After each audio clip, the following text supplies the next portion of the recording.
Nope, the title and thumbnail aren't lying to you. 3-Gen Merchant is here to stay. That's right, in an ironic twist of fate, you can still 3-Gen as the Skull Merchant, and if anything, it's equally as effective, and perhaps even more lethal than it ever has been before. Let me explain. I'd like to reiterate for the record that before I found this out, I had every intention to find a fun and interesting way to play Skull Merchant that did not involve 3-genning. I didn't 3-gen with the old Skull Merchant, I always went for a Chase Merchant strategy, because you were able to do that with her old power. I tried doing it with these new changes on the PTB, it was not possible. Anything I tried didn't work. I tried setting up my power by gens so that they'd maybe get claw trapped and I'd get speed bonuses. I tried setting them up in loops that I would then chase people towards. Nothing ever happened. Nobody got claw trapped, nobody got locked on.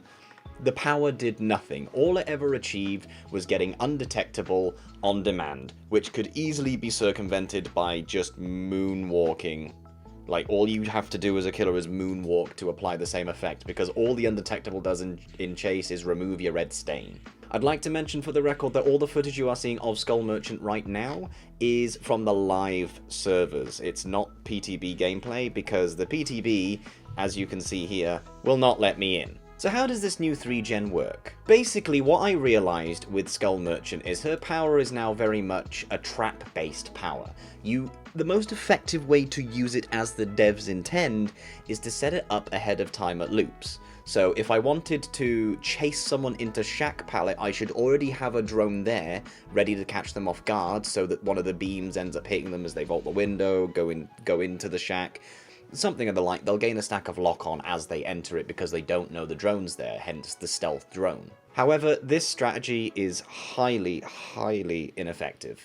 More often than not, a survivor just moved to a loop that didn't have a drone in it because they just kind of knew where you were or weren't, and it didn't really matter even if they did get locked on again. It's just so slow and ineffective, and it's just not how a chase should be. You shouldn't have to be chasing a survivor from loop to loop to loop. Ideally, you need to end the chase as quickly as possible. You should end it at the first loop you get to. Her power does nothing towards helping doing that. So with this new trap killer mindset in my head, I thought, well, how do Hag and Trapper set up for their matches? What people tend to do is they run Corrupt Intervention and kind of set up a little bit of a trap web where they've spawned.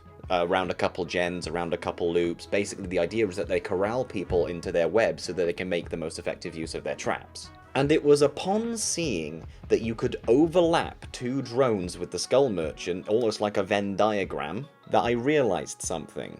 If the first thing you do when you load in with Skull Merchant is detect the closest 3-gen, even if it's on multiple floors if you can, because I've even tested this on the game map of all maps, and it worked almost flawlessly there. If you place a drone near to or on top of a generator, kind of trying to face all three parts of it, and then place the drone on another gen, and then on another gen, or towards another gen, you can then place your remaining 3 drones, remember you have 6 now, in between those spaces, at loops that you're going to move survivors into, at choke points that survivors are going to be forced to run into.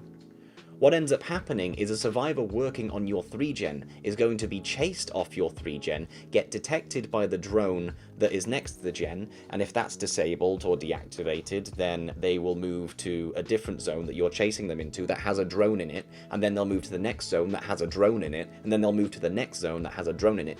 Basically, what you have created is a 6-drone chase web within a 3-gen. This leads to many lock-ons, many claw traps, giving you free injures that you can then turn into downs to trigger things like eruption, and it leads to a pretty nasty 3-genning style. The irony of discovering this is that... oh, maybe I should go over the add-ons. There's also 2 add-ons that support this new strategy as well. One of them is a brown, and one of them is a purple. The brown add-on decreases the time that survivors are immune to being scanned again by 25%. If you didn't know, when a survivor is detected and then gains a stack of lock-on, they are temporarily immune to getting scanned and detected again. This reduces that. The other add-on is a purple add-on, the spinning rotor one. I can't remember what they're called off the top of my head, but here are images of them. This add-on on the PTB makes the turn rate of the drones 10% faster, meaning it'll make it much easier to scan survivors consistently. The irony of this newfound 3-gen playstyle is it is actually the most effective and efficient way of using her power. Because unfortunately, no other method applies lock-on, applies claw traps as efficiently as this. Now, as I've said before, I don't condone 3-gen playstyles. I've been experimenting with it because I wanted to see if it was possible. I didn't aim to try and play this way, but it was actually the only and most viable way of playing this new version of the killer.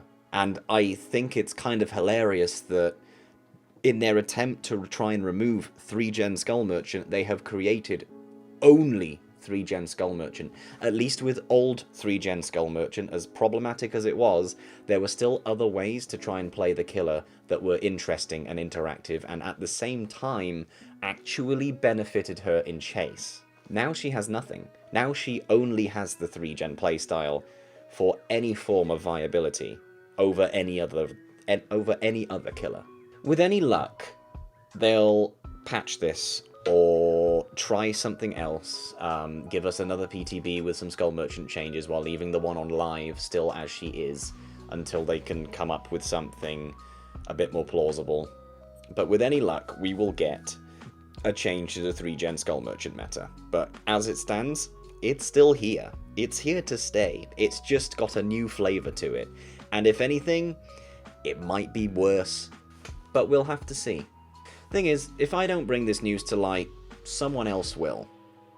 I think it's important that I let people know of a 3-gen strategy now so that it can be addressed before this change goes live, and then they have to do another rework.